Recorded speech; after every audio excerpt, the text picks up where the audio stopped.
বিচারকের প্রশ্নের মুখে পড়েছেন ইলন মাস্ক। সোমবার যুক্তরাষ্ট্রের ফেডারেল আদালতে এক মামলার শুনানিতে বিচারক কলার কোটলে মাস্কের নেতৃত্বাধীন ডিপার্টমেন্ট অফ গভর্নমেন্ট এফিসিয়েন্সির সাংবিধানিক বৈধতা নিয়েও প্রশ্ন তোলেন। এ সময় বিচারক প্রশ্ন তোলেন ইলন মাস্কের সাংবিধানিক পদমর্যাদা নিয়েও।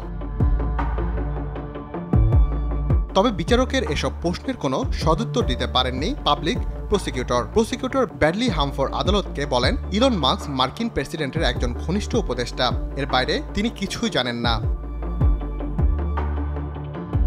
এ সময় বিচারক যতটুকু সীমিত নথিপত্র আছে তার ভিত্তিতে ডিপার্টমেন্ট অফ গভর্নমেন্ট এফিসিয়েন্সির কাঠামো ও কার্যক্রমের সাংবিধানিক বৈধতা কতটুকু তা নিয়ে উদ্বেগ জানান। এ বিভাগ গঠনে মার্কিন সংবিধানের নিয়োগ সংক্রান্ত ধারার লঙ্ঘনের বিষয়টিও সামনে আনেন আদালত। যুক্তরাষ্ট্রের সংবিধান অনুযায়ী যে কোনো ফেডারেল সংস্থার প্রধান হতে প্রেসিডেন্টের মনোনয়ন ও সিনেটের অনুমোদন প্রয়োজন হয়। এর একটিও পাননি ইলন মাস্ক, যা সংবিধানের সুস্পষ্ট লঙ্ঘন বলে মনে করছে আদালত।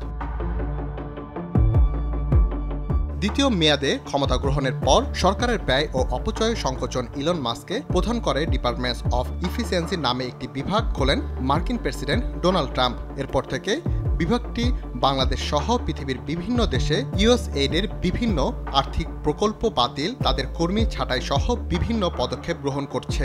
বিভাগটির এসব কর্মকাণ্ডকে দ্ব্যর্থহীনভাবে সমর্থনও করে যাচ্ছেন ডোনাল্ড ট্রাম্প।